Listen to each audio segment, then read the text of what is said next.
Hi friends, आप सभी का new others classes YouTube channel में स्वागत है। आज की वीडियो में हम लोग देखने वाले हैं प्रैक्टिस सेट 2 जो कि बिहार सचिवालय सहायक के लिए है ना। तो चलिए आज की वीडियो को हम लोग स्टार्ट करते हैं। स्टार्ट करने से पहले यदि अभी तक आप लोगों ने चैनल को सब्सक्राइब नहीं किया है तो चैनल को सब्सक्राइब करें और साथ ही साथ वीडियो पसंद आने पर लाइक करें और वीडियो को शेयर करें। तो चलिए देखते हैं आज का पहला प्रश्न। आज का हमारा पहला प्रश्न है, स्वर्ण जयंती ग्राम स्वरोजगार योजना पुनर्गठित होकर अब क्या हो गई है। दोस्तों आज का पहला प्रश्न है, स्वर्ण जयंती ग्राम स्वरोजगार योजना पुनर्गठित होकर अब क्या हो गई है। तो ऑप्शन दिया गया है। ऑप्शन 1 है प्रधानमंत्री रोजगार योजना, बी है राष्ट्रीय ग्रामीण जीविका मिशन, सी है जवाहर ग्राम समृद्धि योजना, डी है संपूर्ण ग्रामीण रोजगार योजना। तो बताइए दोस्तों इसका सही जवाब क्या होगा। इसका सही जवाब हो जाएगा ऑप्शन आपका बी। क्या हो जाएगा? बी हो जाएगा, अर्थात राष्ट्रीय ग्रामीण जीविका मिशन। स्वर्ण जयंती स्वरोजगार योजना, इसे संक्षेप में हम कह सकते हैं स्वर्ण जयंती, है ना। स्वर्ण जयंती और क्या, स्वर्ण जयंती स्वरोजगार योजना, तो SGSY स्वर्ण जयंती स्वरोजगार योजना का नाम बदल करके क्या कर दिया गया है दोस्तों, तो राष्ट्रीय ग्रामीण आजीविका मिशन नाम दिया गया है। इसे हम संक्षेप में कहेंगे NRLM, है ना। क्या कर दिया गया है? NRLM, और इससे पहले नाम था स्वर्ण जयंती स्वरोजगार योजना। तो चलिए इस प्रकार हम देख रहे हैं कि हमारा सही जवाब हो जाएगा ऑप्शन बी, राष्ट्रीय ग्रामीण जीवन मिशन। चलिए अगला प्रश्न देखते हैं।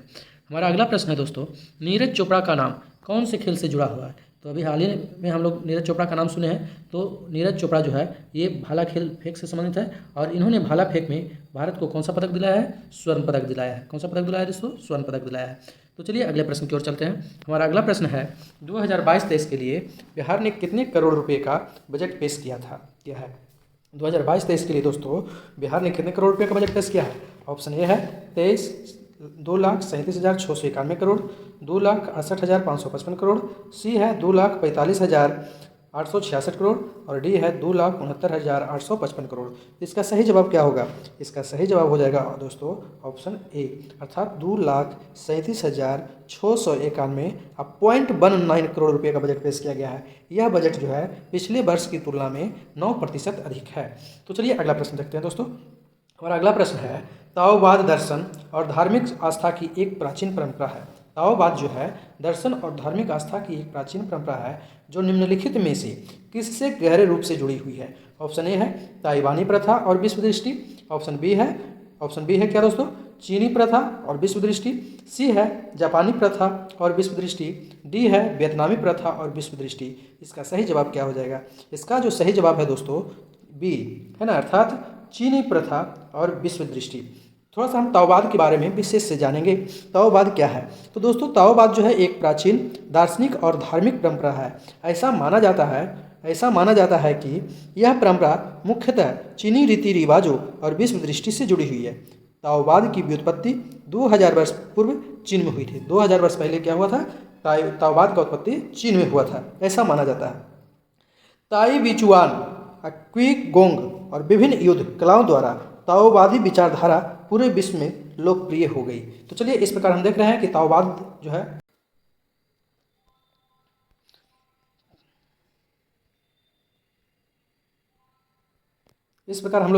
ताओवाद जो है चीनी प्रथा और विश्व दृष्टि से संबंधित है। चलिए अगला प्रश्न देखते हैं। हमारा अगला प्रश्न है, बंगाल के प्रथम गवर्नर जनरल कौन थे।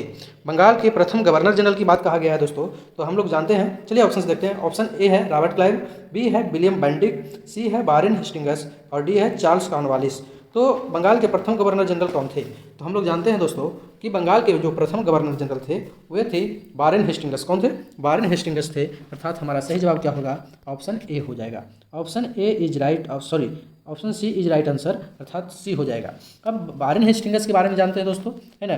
तो वारेन हेस्टिंग्स जो है 28 अप्रैल 1772 से लेके 20 अक्टूबर 1774 तक फोर्ट विलियम बंगाल प्रेसिडेंसी के प्रथम गवर्नर थे, है ना। ये 2 साल जो है लगभग 2 साल क्या किए? बंगाल के गवर्नर के रूप में काम किए और उसके बाद 1774 में उन्हें बंगाल का प्रथम गवर्नर जनरल बनाया गया रेगुलेटिंग एक्ट 1773 के द्वारा, है ना। 1773 इसमें एक एक्ट पारित किया गया जिसे हम लोग रेगुलेटिंग एक्ट के नाम से जानते हैं, और उसी के तहत क्या किया गया, उसी के तहत जो है वारेन हेस्टिंग्स को 1774 ईस्वी में बंगाल के गवर्नर जनरल बनाया गया, है ना। अगर केवल बंगाल के गवर्नर पूछते कि बंगाल के प्रथम गवर्नर कौन थे, तो बंगाल के प्रथम गवर्नर थे दोस्तों रॉबर्ट क्लाइव। कौन थे? Robert Clive.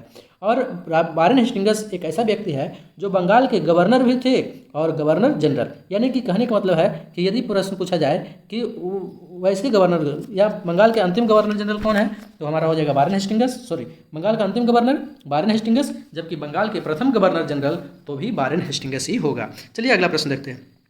निम्नलिखित में से किस देश में से अमेजन नदी बहती है? तो अमेजन नदी जो है दोस्तों कहाँ से बहती है? ऑप्शन ए है संयुक्त राज्य अमेरिका से, हमारा ऑप्शन बी है फ्रांस से, सी है ब्राज़ील से, और डी है कनाडा से।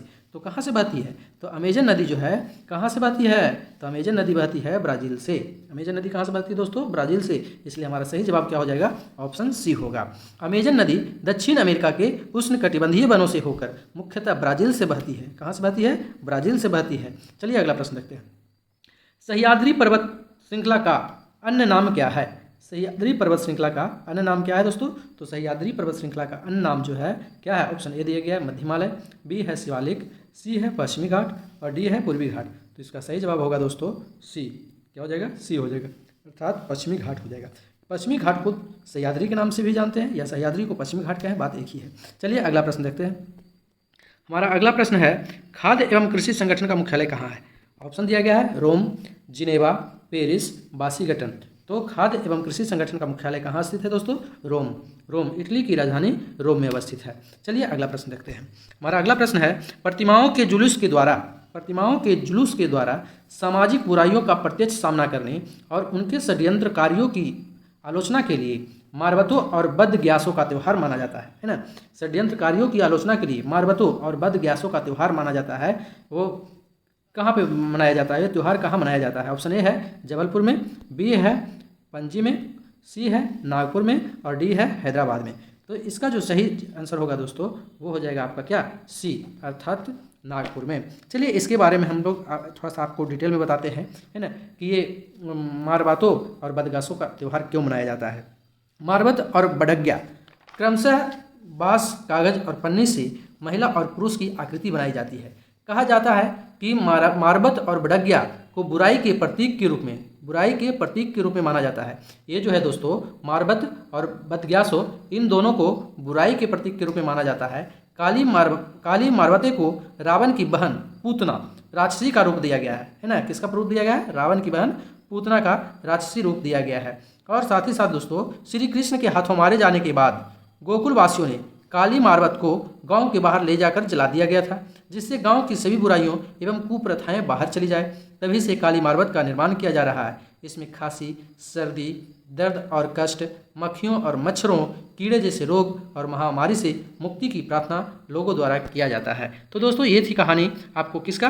तो मारबतों का और बदग्यासों का। चलिए अगला प्रश्न देखते हैं। अगला प्रश्न है हमारा नंदा देवी चोटी अवस्थित है। तो नंदा देवी चोटी कहाँ अवस्थित है? ऑप्शन ए है सिक्किम में, बी है जम्मू कश्मीर, सी है उत्तराखंड, और डी है असम। तो नंदा देवी जो पर्वत है दोस्तों वो कहाँ स्थित है? वो है उत्तराखंड में। कहाँ स्थित है? उत्तराखंड में। ये प्रश्न जो है दोस्तों हमारे परीक्षा की दृष्टि से काफ़ी महत्वपूर्ण है। तो चलिए इसके बारे में थोड़ा सा विस्तार से हम लोग चर्चा करते हैं। नंदा देवी पर्वत जो कि उत्तराखंड के चमोली जिले में स्थित है। उत्तराखंड के चमोली जिले में पश्चिम में ऋषि गंगा घाटी और पूरब में गौरी गंगा घाटी, है ना। मान के चलिए कि ये आपका हो गया क्या? नंदा देवी चोटी। ये क्या हो गया दोस्तों? नंदा देवी चोटी हो गया। इससे पूरब में, है ना, इसके पूरब में क्या स्थित है? इसके पूरब में गौरी गंगा घाटी है। कौन सी गंगा घाटी है? गौरी गंगा घाटी है। और इसके पश्चिम में बात किया जाए, नंदा देवी के पश्चिम में बात किया जाए तो ऋषि गंगा स्थित है। क्या स्थित है दोस्तों? ऋषि गंगा स्थित है। और ये ऋषि गंगा और गौरी गंगा के बीच में अवस्थित है। कौन? तो नंदा देवी। चलिए अगला प्रश्न पढ़ते हैं। हमारा अगला प्रश्न है क्या है दोस्तों? 2019 में कजाकिस्तान ने अपनी राजधानी अस्ताना का पुनर्नामकरण किया गया। तो अपनी राजधानी का नाम बदलकर कजाकिस्तान जो है अपनी राजधानी अस्ताना का नाम बदलकर क्या रखा है? तो इसका सही जवाब होगा दोस्तों ऑप्शन बी, अर्थात नूर सुल्तान, है ना। कजाकिस्तान की राजधानी जो अस्ताना था उसका नाम बदलकर क्या कर दिया गया है? तो नूर सुल्तान कर दिया गया है। चलिए अगला प्रश्न देखते हैं। हमारा अगला प्रश्न है निम्नलिखित में से कौन सा देश इच्छा मृत्यु को कानूनी बनाने वाला विश्व का प्रथम देश बना? ऑप्शन ए है बेल्जियम, बी है नीदरलैंड, सी है डेनमार्क और डी है कनाडा। तो इसका सही जवाब क्या हो जाएगा? इसका सही जवाब है दोस्तों ऑप्शन बी अर्थात नीदरलैंड। नीदरलैंड एक ऐसा देश है जिसने इच्छा मृत्यु को कानूनी बना दिया है और कानूनी बनाने वाला ये प्रथम देश है। चलिए अगला प्रश्न देखते हैं।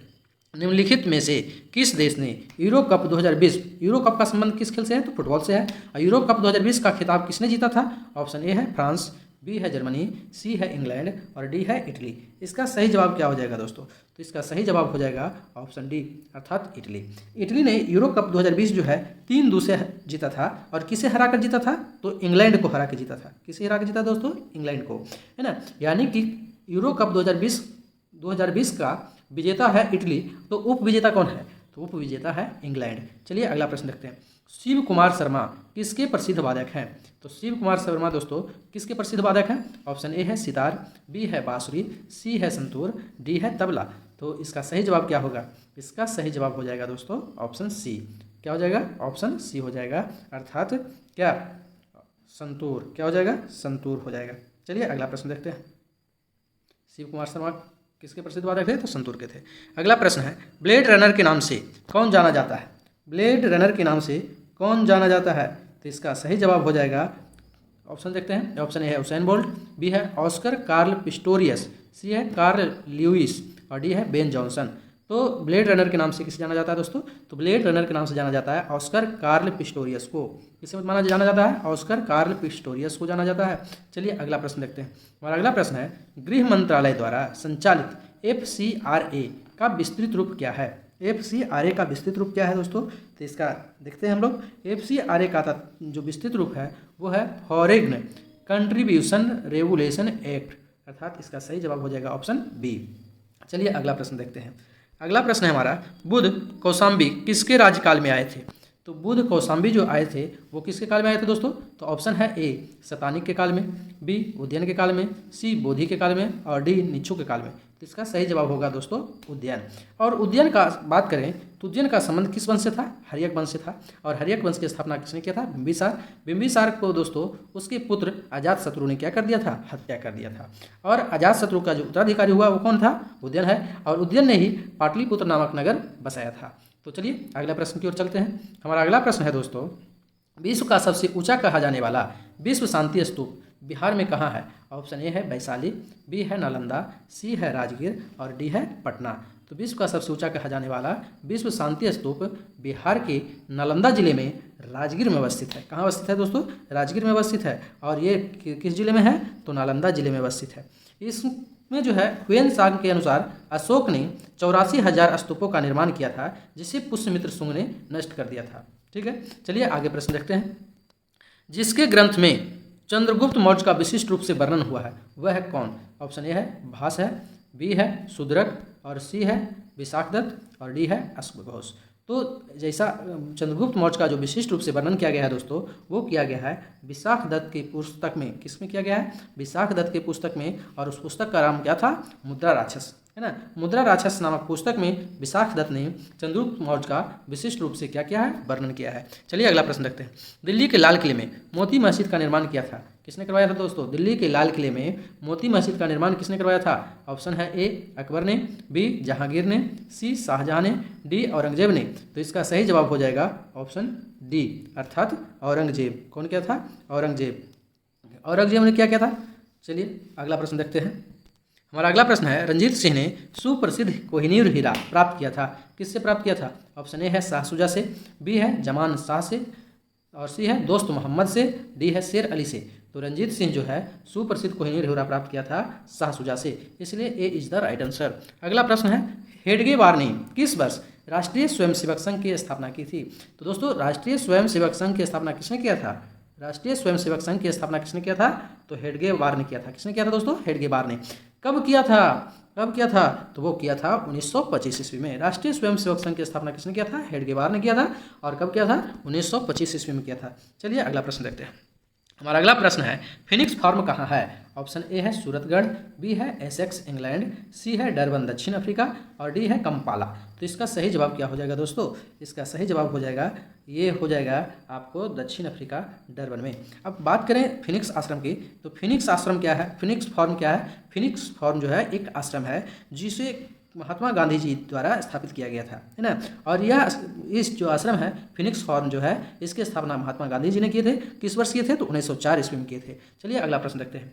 भारत में दक्षिणतम बिंदु कहाँ है? तो हम लोग जानते हैं दोस्तों कि भारत का जो मुख्य बिंदु है उसका दक्षिणतम बिंदु तमिलनाडु के कन्याकुमारी स्थित है। लेकिन अगर भारत का दक्षिणतम बिंदु पूछा जाए, केवल दक्षिणतम बिंदु पूछा जाए, तो वो है दोस्तों अंडमान और निकोबार में, है ना। ये जो बड़ा निकोबार है इसका यही राइट आंसर होगा, है ना। इसका जो है क्षांशीय विस्तार कितना है दोस्तों? तो 6 degree 4 minute, 6 degree 4 minute. Bharat के दक्षिणतम बिंदु का क्षांशीय विस्तार कितना है? 6 डिग्री 4 मिनट। जबकि कन्याकुमारी की बात करें तो इसका क्षांशीय विस्तार कितना है? 8 डिग्री 4 मिनट, 8 डिग्री 4 मिनट है दोस्तों। चलिए अगला प्रश्न देखते हैं। गढ़जात की पहाड़ी किस राज्य में स्थित है? गढ़जात की पहाड़ी किस राज्य में स्थित है? तो वो है दोस्तों, ऑप्शन से देखते हैं, हिमाचल प्रदेश है, केरल है, उड़ीसा है, गुजरात है। तो गढ़जात की पहाड़ी कहाँ स्थित है? तो ये है दोस्तों आपका उड़ीसा में, इसलिए हमारा सी राइट आंसर हो जाएगा। चलिए अगला प्रश्न देखते हैं। हमारा अगला प्रश्न है, अरावली एवं बिंद श्रृंखलाओं के मध्य कौन सा पठार स्थित है? ऑप्शन ए है मालवा का पठार, बी है छोटा नागपुर का पठार, सी है दक्कन का पठार और डी है प्रायद्वीप का पठार। तो इसका सही जवाब क्या हो जाएगा? सही जवाब क्या होगा दोस्तों? इसका सही जवाब हो जाएगा ऑप्शन ए अर्थात मालवा का पठार, है ना। अरावली का पठार एवं अरावली श्रृंखला और बिंद श्रृंखला के बीच में कौन सा पठार अवस्थित है? तो मालवा का पठार है। और मालवा का पठार जो है इसकी आकृति कैसा है दोस्तों? तो त्रिभुजाकार है। मालवा पठार की आकृति कैसा है? त्रिभुजाकार है। मालवा पठार की आकृति कैसा है? त्रिभुजाकार है, ठीक है। और ये पठार मुख्य रूप से, इस पठार पे मुख्य रूप से भोपाल, उज्जैन, विदिशा आदि नगर पाया जाता है ना। इसी पठार पर स्थित है। चलिए अगला प्रश्न देखते हैं। हमारा अगला प्रश्न है, बिहार के निम्न प्रशासनिक विभागीय जोड़ों में किस जोड़े के मध्य गंगा नदी नहीं बहती है? तो किस जोड़े के बीच गंगा नदी नहीं बहती है दोस्तों? तो देखते हैं ऑप्शन से। ऑप्शन ए है दरभंगा और मुंगेर, दरभंगा और मुंगेर। तो इस नदी के बीच, दरभंगा और मुंगेर के बीच जो है क्या है? गंगा नदी बहती है। पूर्णिया और भागलपुर के बीच भी गंगा नदी बहती है। तिरहुत और सारण के बीच भी गंगा नदी बहती है। जबकि कोसी और मगध के बीच दोस्तों गंगा नदी नहीं बनती है। तो इसलिए हमारा D is the right answer हो जाएगा। अगला प्रश्न है, निम्न में अरब सागर में गिरने वाली नदी कौन है? अरब सागर में गिरने वाली नदी कौन सी है दोस्तों? तो इसमें हम ऑप्शन ए दिया गया है गोदावरी, बी है ताप्ती, सी है कृष्णा, डी है महानदी।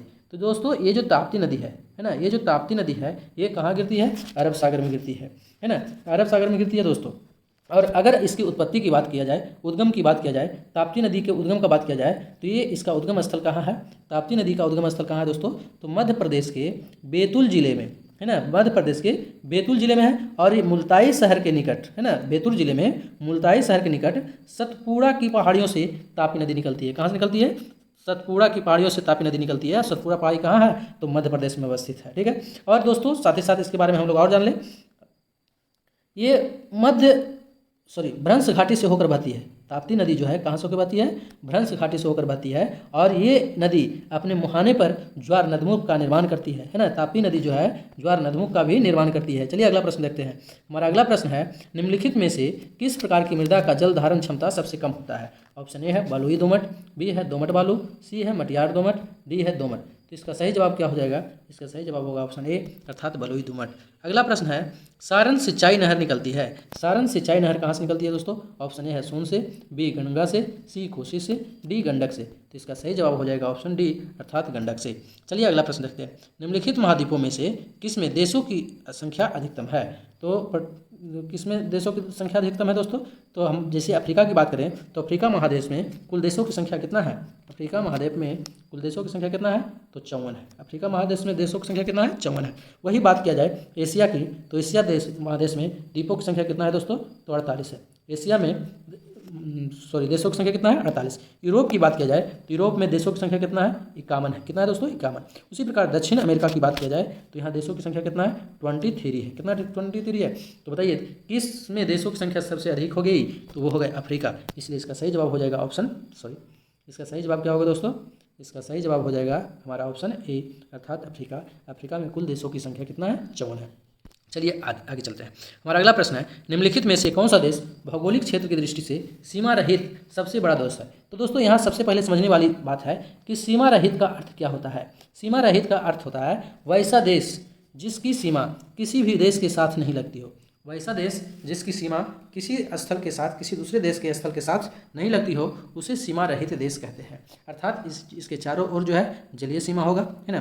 तो चलिए देखते हैं, निम्नलिखित में से कौन सा देश भौगोलिक क्षेत्र की दृष्टि से सीमा रहित सबसे बड़ा देश है? तो वो ऑप्शन ए है न्यूजीलैंड, बी है फिलीपींस, सी है जापान, डी है क्यूबा। तो इसका सही जवाब जो है दोस्तों जापान, अर्थात ऑप्शन सी। चलिए अगला प्रश्न देखते हैं, विक्टोरिया जलप्रपात किस नदी से संबद्ध है? ऑप्शन ए है अमेजन से, बी है मिसौरी से, सी है सेंट लॉरेंस से, डी है जाम्बेजी से। तो विक्टोरिया जलप्रपात जो है किस नदी से संबंधित है दोस्तों? तो ये है जाम्बेजी नदी से। अब चलिए थोड़ा सा देखते हैं हम लोग जाम्बेजी नदी के बारे में। विक्टोरिया जलप्रपात जो है अफ्रीकी देश, ये जाम्बिया जो देश है किस महादेश में स्थित है, किस महाद्वीप में है? तो अफ्रीकी महादेश में, अफ्रीका महादेश में है। एवं जिम्बाब्वे की सीमा पर एक नदी बहती है जिसे हम जाम्बेजी नदी कहते हैं, और इसी नदी पर स्थित है विक्टोरिया जलप्रपात। चलिए आगे देखते हैं। अगर जाम्बेजी नदी की बात किया जाए तो इसकी खोज किसने किया था? तो इसकी खोज किया था दोस्तों स्कॉटिश चिकित्सक एवं क्रिश्चियन मिशनरी ने। किसने किया था? स्कॉटिश चिकित्सक एवं क्रिश्चियन मिशनरी ने खोज किया था। चलिए, इस जलप्रपात की अगर ऊंचाई की बात किया जाए तो इसकी ऊंचाई कितना है? 108 मीटर है। विक्टोरिया जलप्रपात की ऊंचाई कितना है? 108 मीटर है। और 1989 ईस्वी में, किस वर्ष? तो 1989 ईस्वी में जो है इसको क्या किया गया था? यूनेस्को द्वारा विश्व विरासत स्थल में सम्मिलित किया गया था। किसको? विक्टोरिया जलप्रपात को 1989 ईस्वी में यूनेस्को द्वारा विश्व विरासत स्थल के रूप में सम्मिलित किया गया है। अगला प्रश्न देखते हैं दोस्तों। हमारा जो अगला प्रश्न है वो क्या है? वो है हमारा अगला प्रश्न जो है वो है क्या? बिहार विधान परिषद की पहली महिला अध्यक्ष कौन थी? बिहार विधान परिषद की पहली महिला अध्यक्ष कौन थी? ऑप्शन ए है नईमा खातून, बी है रामप्रिया देवी, सी है राजेश्वरी सरोज, और डी है राबड़ी देवी। तो इसका सही जवाब होगा दोस्तों ऑप्शन ए, अर्थात नईमा खातून। चलिए अगला प्रश्न देखते हैं। बिहार राज्य प्रदूषण निवारण बोर्ड की स्थापना कब हुआ था? बिहार राज्य प्रदूषण निवारण बोर्ड की स्थापना कब हुआ था? तो इसका सही जवाब हो जाएगा दोस्तों ऑप्शन ए है 1973, बी है 1974, सी 1977, डी 1980। तो इसका सही जवाब हो जाएगा ऑप्शन बी, अर्थात 1974 ईस्वी में बिहार राज्य प्रदूषण निवारण बोर्ड की स्थापना की गई थी। अगला प्रश्न देखते हैं। हमारा अगला प्रश्न है, निम्नलिखित में किस जगह पर सिक्के नहीं ढाले गए हैं? ऑप्शन ए है हैदराबाद, बी मुंबई, सी नोएडा, और डी है देवास। तो दोस्तों इसकी सिक्के ढालने की बात करें तो हैदराबाद, मुंबई और नोएडा, ये तीनों जगह जो है क्या किया जाता है? सिक्के ढाले जाते हैं। प्रश्न में पूछा गया है कि किस जगह पर सिक्के नहीं ढाले जाते हैं, तो इसका सही जवाब हो जाएगा क्या? इसका सही जवाब हो जाएगा ऑप्शन डी, अर्थात देवास। चलिए अगला प्रश्न देखते हैं। भारत के संविधान के किस भाग में हम नागरिकता से संबंधित प्रावधानों को पाते हैं? तो नागरिकता का जो उल्लेख किया गया है दोस्तों वो किस भाग में किया गया है? तो हम लोग जानते हैं संविधान के भाग 2 में नागरिकता का उल्लेख किया गया है। जबकि भाग 1 की बात करें तो भाग 1 में क्या कहा गया है? भारत राज्यों का संघ है। चलिए अगला प्रश्न देखते हैं। हमारा अगला प्रश्न है, राष्ट्रपति का रिक्त स्थान भर लिया जाना चाहिए। तो राष्ट्रपति का रिक्त स्थान जो है कितने समय में भर लेना चाहिए दोस्तों? ऑप्शन ए है 90 दिनों में, बी है 6 माह में, सी है 9 माह में, डी है 1 वर्ष में। तो दोस्तों इसका सही जवाब जो होगा वो होगा 6 माह में, है ना। राष्ट्रपति का स्थान जो है चाहे किसी भी परिस्थिति में रिक्त हो, है ना, या तो राष्ट्रपति की मृत्यु के कारण रिक्त हो गया हो, या त्यागपत्र देने के कारण हो गया हो, या फिर महाभियोग के द्वारा उन्हें हटाया गया हो, किसी भी परिस्थिति में राष्ट्रपति का स्थान अगर रिक्त है तो उसे 6 माह के भीतर क्या कर लेना है? भर लेना है। चलिए अगला प्रश्न देखते हैं। हमारा अगला प्रश्न है, मनमोहन सिंह के संबंध में निम्न में से कौन सा कथन सही नहीं है? कौन सा कथन सही नहीं है? तो चलिए देखते हैं। पहला है भारत के पूर्व वित्त मंत्री के रूप में, तो ये भारत के पूर्व वित्त मंत्री रह चुके हैं। भारतीय रिजर्व बैंक के पूर्व गवर्नर, सी है वित्त आयोग के पूर्व अध्यक्ष, और डी है अंतर्राष्ट्रीय मुद्रा कोष में भारत की पूर्व प्रतिनिधि। तो इसका जो सही जवाब है दोस्तों ऑप्शन सी, अर्थात वित्त आयोग के पूर्व अध्यक्ष।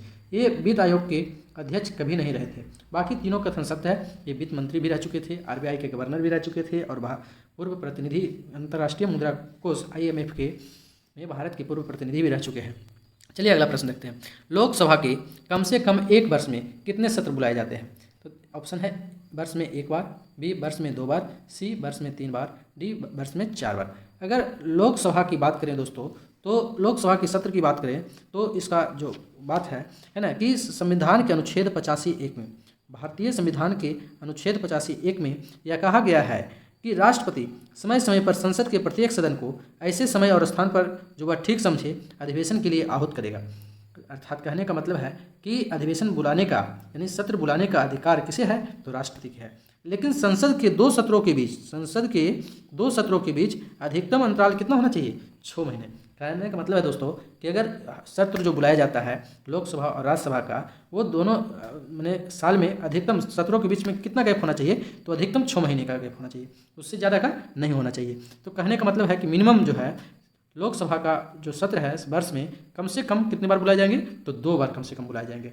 ऐसे जनरली है ना वर्ष में 3 सत्र बुलाए जाते हैं, 3 सत्र होते हैं। कौन कौन है दोस्तों, तो ऑप्शन पहला है बजट सत्र जो कि फरवरी से मई के बीच बुलाया जाता है। दूसरा है मानसून सत्र जो कि जुलाई से सितंबर के बीच बुलाया जाता है। और तीसरा है शीतकालीन सत्र जो कि नवंबर से दिसंबर के बीच में बुलाया जाता है। चलिए अगला प्रश्न देखते हैं। हमारा अगला प्रश्न है राष्ट्रपति शासन अधिकतम लगाया जा सकता है। तो राष्ट्रपति शासन जो है अधिकतम लगाया जा सकता है, कितने समय के लिए लगाया जा सकता है। ऑप्शन ए है 1 वर्ष, बी में 2 वर्ष, सी में 6 माह, डी में 3 वर्ष। तो राष्ट्रपति की शासन की जो बात है दोस्तों, तो राष्ट्रपति की जो शासन है वो अधिकतम कितने वर्ष के लिए लगाया जा सकता है, तो 3 वर्ष के लिए। अब राष्ट्रपति का शासन का क्या प्रावधान है, तो राज्यों में राष्ट्रपति शासन लगाया जाता है किसके तहत, तो अनुच्छेद 356 के तहत, है ना। राष्ट्रपति शासन किस अनुच्छेद के तहत लगाया जाता है, तो राज्यों में राष्ट्रपति शासन जो लगता है वो अनुच्छेद 356 के तहत लगाए जाते हैं, है ना। और संसद अनुच्छेद 356(3) की में कहा गया है, क्या कहा गया है, यदि संसद 2 मास के अंदर उसका अनुमोदन कर देती है तो वह 6 माह के भीतर यानी 6 माह तक परिवर्तन में रहेगी। इस प्रकार प्रत्येक संकल्प के द्वारा उद्घोषणा को 6 माह करके बढ़ाया जा सकता है ना, 6 माह करके बढ़ाया जा सकता है। लेकिन यह अधिकतम 3 वर्षों तक ही लगाया जा सकता है। राष्ट्रपति शासन जो है अधिकतम कितने वर्ष तक लगाया जा सकता है, 3 वर्ष। लेकिन एक बार में कितने समय के लिए लगाया जाएगा, 6 महीने के लिए, फिर अगले बार 6 महीने के लिए, फिर और 6 महीने के लिए बढ़ाया जाएगा। इस प्रकार से 3 वर्ष तक अधिकतम लगाया जा सकता है। चलिए अगला प्रश्न रखते हैं। विश्व अंगदान दिवस निम्न में से किस दिन मनाया जाता है। ऑप्शन ए है 10 मार्च, बी है 12 मई, सी है 25 दिसंबर, डी है 13 अगस्त। तो विश्व अंगदान दिवस की बात करें दोस्तों, तो विश्व अंगदान दिवस कब मनाया जाता है, तो इसका सही जवाब होगा ऑप्शन डी अर्थात 13 अगस्त को, है ना। क्या हो जाएगा, 13 अगस्त को। चलिए अगला प्रश्न देखते हैं। केरल के मुख्यमंत्री के पदक की शपथ लेने के साथ ही निम्न में से कौन लगातार दूसरी बार राज्य के मुख्यमंत्री बन गए हैं। केरल के मुख्यमंत्री की बात कर रहे हैं दोस्तों, तो कौन है वो। ऑप्शन ए है उमान चांडी, बी है ए.के. एंटनी, सी है पिनरई विजयन और डी है के. कृष्णकुट्टी। तो इसका सही जवाब हो जाएगा दोस्तों ऑप्शन सी पिनरई विजयन, है ना। चलिए अगला प्रश्न देखते हैं। अगला प्रश्न हमारा दुर्लभ धातु वैनेडियम किस भारतीय राज्य में पाया गया है। दुर्लभ धातु वैनेडियम किस भारतीय राज्य में पाया गया है। ऑप्शन ए है असम, बी है मेघालय, सी है नागालैंड, डी है अरुणाचल प्रदेश। तो इसका सही जवाब क्या हो जाएगा दोस्तों, इसका जो सही जवाब हो जाएगा ऑप्शन डी अर्थात नागालैंड हो जाएगा, है ना। वेनेडियम कहाँ पाया जाता है, तो अरुणाचल प्रदेश में पाया जाता है, इसलिए हमारा सही जवाब हो जाएगा ऑप्शन डी। अगला प्रश्न है, हाल ही में एक रिपोर्ट के अनुसार कोरोना काल में अनाथ बच्चों के मामले में बिहार किस स्थान पर रहा, है ना। जैसा कि हम दोस्तों देख रहे हैं कि 2020 से लगातार कोरोना जो है हम लोगों को प्रताड़ित कर रहा है, तो पूछा गया है प्रश्न में कि एक रिपोर्ट के अनुसार कोरोना काल में अनाथ बच्चों के मामले में बिहार किस स्थान पर रहा है। ऑप्शन ए है तीसरा, बी है चौथा, सी है पाँचवा और डी है छठा। तो इसका सही जवाब जो है ऑप्शन डी बी हो जाएगा, चौथा स्थान पर रहा है। अब ये रिपोर्ट कौन जारी करता है, ये बता सकते हैं आप लोग, कमेंट बॉक्स में बताइएगा कि कोरोना काल में अनाथ बच्चों के मामले में जो बिहार चौथे स्थान पर आया है, यह रिपोर्ट किसने जारी किया था, है ना। आप लोगों को कमेंट बॉक्स में कमेंट करके बताना है। चलिए अगला प्रश्न देखते हैं। हमारा अगला प्रश्न है, हाल ही में बिहार आर्ट थिएटर की ओर से बिहार निवासी किस अभिनेता को सम्मानित किया गया है। तो ऑप्शन ए दिया गया है पंकज त्रिपाठी, बी है मनोज बाजपेयी, सी है संजय मिश्र और डी है नेहा शर्मा। तो इसका सही जवाब क्या हो जाएगा, ये है इसका सही जवाब होगा ऑप्शन बी। मनोज बाजपेयी जो है दोस्तों बिहार के निवासी हैं, है ना, और इन्हें नेशनल अवार्ड के लिए सम्मानित किया गया है, नेशनल अवार्ड से सम्मानित किया गया है। चलिए अगला प्रश्न देखते हैं। हाल ही में किस प्रख्यात साहित्यकार का जन्म शती समारोह आयोजित किया गया है। ऑप्शन ए है प्रेमचंद्र, बी है निराला, सी है गोपाल सिंह नेपाली, डी है फणीश्वर नाथ रेणु। तो इसका सही जवाब होगा ऑप्शन डी अर्थात फणीश्वर नाथ रेणु। अगला प्रश्न हमारा दोस्तों, बिहार गौरव पुरस्कार की शुरुआत किस मुख्यमंत्री ने की थी। ऑप्शन ए है लालू प्रसाद यादव, बी है राबड़ी देवी, सी है नीतीश कुमार और डी है जीतन राम मांझी। तो इसका जो सही जवाब है वो क्या है, तो इसका सही जवाब होगा ऑप्शन सी अर्थात नीतीश कुमार। क्या हो जाएगा दोस्तों, नीतीश कुमार हो जाएगा। और ये जो गौरव पुरस्कार की शुरुआत किए थे किस वर्ष किए थे, तो 2009 में, है ना। चलिए अगला प्रश्न देखते हैं। अविश्वास प्रस्ताव के बाद पाकिस्तान के 23वें प्रधानमंत्री के रूप में किसे चुना गया है। ऑप्शन ए है नवाज शरीफ को, बी है मरियम नवाज को, सी है शहबाज शरीफ को और डी है बिलाल भुट्टो को। तो इसका जो सही जवाब हो जाएगा ऑप्शन सी हो जाएगा, अर्थात शहबाज शरीफ को चुना गया है। हमारा अगला प्रश्न है, हाल ही में थम्स अप ने किस फिल्म अभिनेता को अपना नया ब्रांड एम्बेसडर नियुक्त किया है? तो दोस्तों थम्स अप की बात करें तो थम्स अप ने शाहरुख खान को अपना ब्रांड एम्बेसडर नियुक्त किया है, इसलिए हमारा सही जवाब हो जाएगा ऑप्शन बी। चलिए आगे देखते हैं दोस्तों, जीके जीएस का प्रश्न, जीके का प्रश्न खत्म हो गया, करंट अफेयर खत्म हो गया। अब जो हम लोग देखेंगे सामान्य ज्ञान से संबंधित प्रश्न देखेंगे, सामान्य विज्ञान से संबंधित प्रश्न देखेंगे। तो चलिए देखते हैं अगला प्रश्न। तो हम अगला प्रश्न दिया गया है दोस्तों, निम्नलिखित में से कौन सा ऊर्जा का वाणिज्यिक स्रोत नहीं है ना? वाणिज्यिक स्रोत और गैर वाणिज्यिक स्रोत क्या होता है, थोड़ा सा हम लोग उसे थोड़ा समझ लें, उसके बाद हम लोग आसानी से बता देंगे कि वाणिज्यिक स्रोत क्या है और गैर वाणिज्यिक स्रोत क्या है। तो चलिए देखते हैं। ईंधन की बात करें, कृषि अपशिष्ट पदार्थ हो गया जैसे भूसा, और जीव जंतु अपशिष्ट पदार्थ जैसे गोबर, ये सब जो है दोस्तों गैर वाणिज्यिक पदार्थ है। लेकिन वही वाणिज्यिक पदार्थ की बात किया जाए, वाणिज्यिक पदार्थ की बात किया जाए तो जैसे हो गया कोयला हो गया, पेट्रोलियम उत्पाद हो गया, प्राकृतिक गैस हो गया, विद्युत हो गया, ये सब वाणिज्यिक स्रोत के उदाहरण हैं। क्या है? वाणिज्यिक स्रोत के उदाहरण है। तो हमारा सही जवाब क्या होगा दोस्तों? हमारा सही जवाब हो जाएगा, यहाँ पूछा गया है वाणिज्यिक स्रोत नहीं है, क्वेश्चन को ध्यान से देखिएगा, वाणिज्यिक स्रोत नहीं है। तो हम लोग जैसा कि देख रहे हैं कोयला, पेट्रोलियम और प्राकृतिक गैस, ये तीनों के तीनों क्या है? वाणिज्यिक स्रोत है। तो वाणिज्यिक स्रोत कौन सा नहीं होगा, यानी गैर वाणिज्यिक स्रोत क्या है? ऑप्शन डी हो जाएगा, यानी कि ईंधन इज द राइट आंसर हो जाएगा। चलिए अगला प्रश्न देखते हैं। जीवाणु की खोज किसने किया था? तो जीवाणु की खोज किसने किया था दोस्तों? Antonie van Leeuwenhoek, Robert Brown, Robert Hooke, Robert Koch. तो इसका सही जवाब हो जाएगा ऑप्शन ए, अर्थात एंटोनी वान ल्यूवेनहॉक ने। अगला प्रश्न है, एक विशेष कार्य करने वाले समान कोशिकाओं के समूह को कहते हैं? तो समान कोशिकाओं के समूह को क्या कहा जाता है दोस्तों? उत्तक कहा जाता है। क्या कहा जाता है? उत्तक कहा जाता है, इसलिए ए इज द राइट आंसर हो जाएगा। हमारा अगला प्रश्न है कि निम्नलिखित में से अधिभृक रस अर्थात एड्रीनलिन को हम किस श्रेणी में रख सकते हैं? ऑप्शन ए है हार्मोन, बी है एंजाइम, सी है प्रोटीन, डी है वसा। तो इसका सही जवाब हो जाएगा ऑप्शन ए, अर्थात हार्मोन। अगला प्रश्न है दोस्तों, अति शीतलन यानी सुपर कूलिंग किसी द्रव को शीतल करना होता है, कहाँ तक शीतल करना होता है? तो गलनांक से नीचे, हिमांक से नीचे, गलनांक पर, गलनांक से ऊपर। तो इसका सही जवाब होगा ऑप्शन सी, अर्थात हिमांक से नीचे। अगला प्रश्न है दोस्तों, प्रकाश के एक माध्यम से दूसरे माध्यम में गुजरने पर उनकी दिशा में होने वाले परिवर्तन की घटना क्या कहलाती है? तो जब प्रकाश एक माध्यम से दूसरे माध्यम में प्रवेश करती है तो उनकी दिशा में परिवर्तन होती है, ऐसी घटना को हम लोग अपवर्तन के नाम से जानते हैं। अगला प्रश्न देखते हैं। हमारा अगला प्रश्न है, निम्नलिखित में से कौन सा कार्बोलिक अम्ल के नाम से भी जाना जाता है? तो कार्बोनिक नाम के नाम से किसे जाना जाता है? ऑप्शन ए है फिनॉल, बी है हाइड्रोक्साइड, और सी है गंधक का अम्ल, और डी है इथेनॉल। तो इसका सही जवाब हो जाएगा ऑप्शन ए, अर्थात फिनॉल, है ना। अगर अल्कोहल का आणविक सूत्र की बात किया जाए तो अल्कोहल का आणविक सूत्र क्या होता है दोस्तों? अल्कोहल का आणविक सूत्र होता है C2H5OH, है ना, C2H5OH होता है। चलिए अगला प्रश्न देखते हैं। स्तनपान के दौरान किस हार्मोन के कारण स्तनों से दुग्ध का स्राव होता है? तो इसका जो सही जवाब है क्या होगा? इसका सही जवाब क्या हो जाएगा? ऑप्शन सी हो जाएगा, अर्थात प्रोलैक्टिन। प्रोलैक्टिन नामक हार्मोन के कारण स्तनों से दूध का स्राव होता है। चलिए अगला प्रश्न देखते हैं। हमारा अगला प्रश्न है, निम्नलिखित में से कौन एक संक्रामक बीमारी है?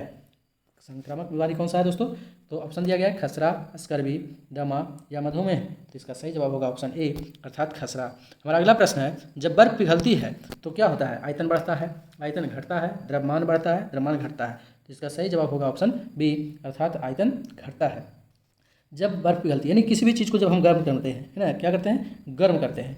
तो चाहे वो बर्फ हो, चाहे वो बिस्मत हो या ढलवा लोहा हो, ये सबको गर्म करेंगे तो उसका आयतन क्या हो जाएगा? घटेगा। अगला प्रश्न दिया गया है, निम्नलिखित में से किस एक प्रकार की तरंगों का प्रयोग रात्रि दृष्टि उपकरण में किया जाता है? ऑप्शन ए है रेडियो तरंग, बी है सूक्ष्म तरंग, सी है अवरक्त तरंग, और डी है ए तथा बी दोनों। तो इसका सही जवाब होगा दोस्तों ऑप्शन सी, अर्थात अवरक्त तरंग। चलिए अगला प्रश्न देखते हैं। हमारा अगला प्रश्न है, निम्नलिखित में से कौन अर्धचालक है? प्लास्टिक है, लकड़ी है, एल्यूमिनियम है, जर्मनियम है। तो हम लोग लकड़ी और प्लास्टिक की बात करें दोस्तों तो ये जो है पूर्ण रूप से क्या है? कुचालक है। क्या है? कुचालक है। लकड़ी और प्लास्टिक क्या है? कुचालक है। एल्यूमिनियम का बात करें तो ये विद्युत का क्या है? सुचालक है ना, ये क्या है? विद्युत का सुचालक है एल्यूमिनियम। अगर जर्मनियम की बात करें तो हमारा A D is the right answer, यानी जर्मनियम क्या है? अर्धचालक है। चलिए अगला प्रश्न देखते हैं। हमारा अगला प्रश्न है, क्या है अगला प्रश्न दोस्तों? किसी विघट नाभिक तत्व की अर्धायु 5 वर्ष की होती है ना। किसी विघट नाभिक वर्ष तत्व की आयु क्या होती है? 5 वर्ष होती है।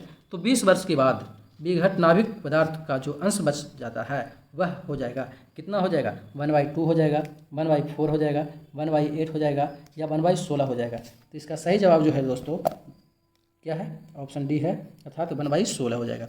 चलिए अगला प्रश्न देखते हैं। हमारा अगला प्रश्न है एथिल अल्कोहल में निम्न को मिलाकर पीने के अयोग्य बनाया जाता है। पीने के योग्य नहीं बनाया जाता, बल्कि क्या बनाया जाता है, अयोग्य बनाया जाता है, अर्थात पीने योग्य नहीं रहता है ना। ऑप्शन ए है पोटेशियम साइनाइड, बी है मेथनॉल एवं पिरिडीन, सी है एसिटिक अम्ल एवं पिरिडीन और डी है नेप्थलीन। तो इसका सही जवाब हो जाएगा ऑप्शन बी। क्या हो जाएगा? ऑप्शन बी, अर्थात मेथनॉल एवं पिरिडीन। चलिए अब इसको थोड़ा सा हम लोग देखेंगे, है ना। कहा जाता है कि जब एलिफैटिक हाइड्रोकार्बन का कोई हाइड्रोजन परमाणु हाइड्रोक्सिल समूह द्वारा प्रतिस्थापित होता है तब क्या होते हैं? अल्कोहल का निर्माण होता है। क्या होता है? अल्कोहल का निर्माण होता है। अल्कोहल का सामान्य सूत्र क्या होता है दोस्तों? तो CnH2n+1OH। अल्कोहल का सामान्य सूत्र क्या होता है?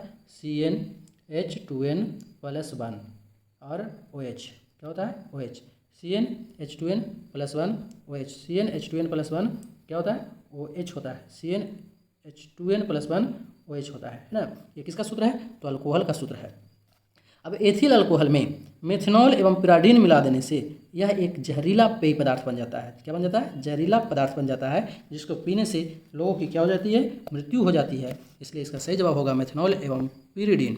अगला प्रश्न है कार के इंजन में नॉकिंग से बचने के लिए निम्न में से कौन प्रयोग में लाया जाता है? ऑप्शन है ए एथिल अल्कोहल, बी है ब्यूटेन, सी है लेड टेट्राएथिल और डी है श्वेत पेट्रोल। तो इसका सही जवाब हो जाएगा ऑप्शन डी। क्या हो जाएगा? ऑप्शन डी हो जाएगा, अर्थात लेड टेट्राएथिल हो जाएगा ना। चलिए अगला प्रश्न देखते हैं।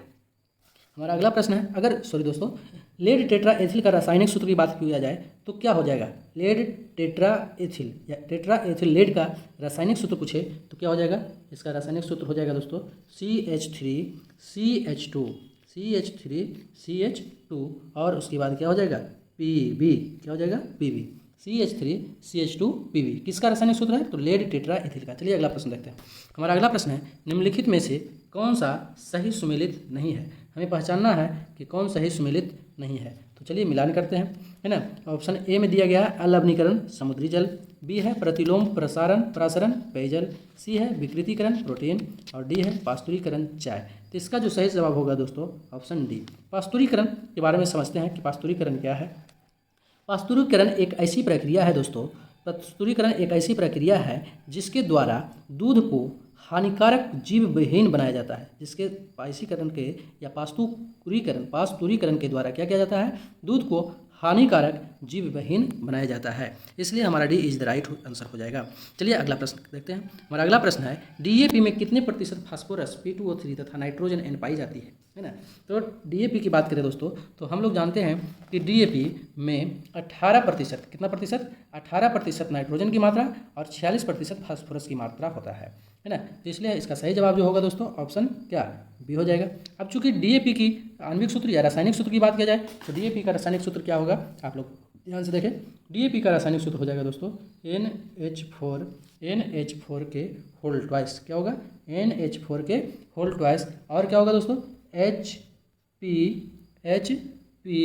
और क्या होगा? O4 HPO4 है ना। ये DAP का रासायनिक सूत्र है। क्या है? NH4 का होल ट्वाइस HPO4। चलिए अगला प्रश्न देखते हैं। हमारा अगला प्रश्न है निम्नलिखित तत्वों में से कौन जब वायु तथा अंधेरे में रखा जाता है तो वह स्वतः जल उठता है? ऑप्शन दिया गया है लाल फास्फोरस, श्वेत फास्फोरस, सिंदूरी फास्फोरस, बैंगनी फास्फोरस। तो इसका सही जवाब होगा दोस्तों श्वेत फास्फोरस। क्या होगा? श्वेत फास्फोरस। जब श्वेत फास्फोरस को या पीला फास्फोरस को मोम जैसा मुलायम रवेदार ठोस पदार्थ, ये जो है मोम रवेदार जैसा मुलायम ठोस पदार्थ होता है, इसे प्रकाश में छोड़ देने पर यह धीरे धीरे स्वतः क्या होता है? जलने लगता है। अगला प्रश्न है हमारा हृदय स्पंदन में विद्युतीय तरंग द्वारा निष्पादित होती है जो उपजती है किसमें उपजती है दोस्तों? ऑप्शन ए है मस्तिष्क में, रुधिर में, हृदय में, मेरुरज्जु में। इसका सही जवाब होगा ऑप्शन सी, अर्थात हृदय में। अगला प्रश्न है हमारा मानव शरीर में पाचन का अधिकांश भाग किसमें संपन्न होता है? तो पाचन का अधिकांश भाग किसमें संपन्न होता है? तो ये होता है दोस्तों छोटी आंत में। लेकिन अगर प्रश्न पूछा जाता है कि मानव शरीर में पाचन का प्रारंभ कहाँ से होता है या मनुष्य के किस भाग में होता है, शरीर के किस भाग में होता है, तो वो होता था मुख से। पाचन का शुरुआत होता है मुख से, लेकिन पूर्ण रूप से पाचन उसका होता है छोटी आंत में। अगला प्रश्न है घाव को भरने में सहायक विटामिन है। ऑप्शन दिया गया है vitamin B, vitamin C, vitamin A, vitamin D. तो इसका सही जवाब क्या हो जाएगा?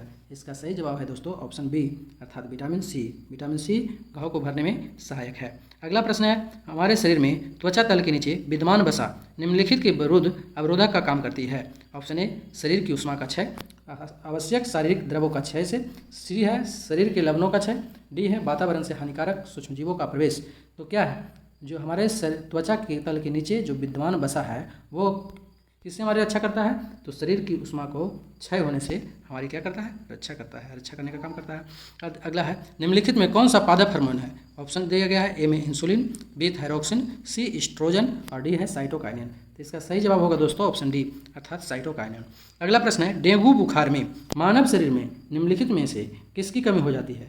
तो डेंगू बुखार से में जो है मानव शरीर में किसकी कमी हो जाती है? ऑप्शन ए है प्लेटलेट्स की, बी है होमोग्लोबिन की, सी है शर्करा की और डी है जल की। तो इसका सही जवाब हो जाएगा ऑप्शन ए अर्थात प्लेटलेट्स की। चलिए दोस्तों, आज की वीडियो में प्रश्न कंप्लीट हो गया है ना। अगर आप लोग को वीडियो पसंद आया हो तो वीडियो को लाइक करें, साथ ही साथ वीडियो को शेयर करें। तो चलिए कल के लिए मैं एक प्रश्न आपको दे रहा हूँ, आप लोग इसे कमेंट बॉक्स में बताइएगा कि इसका सही जवाब क्या होगा।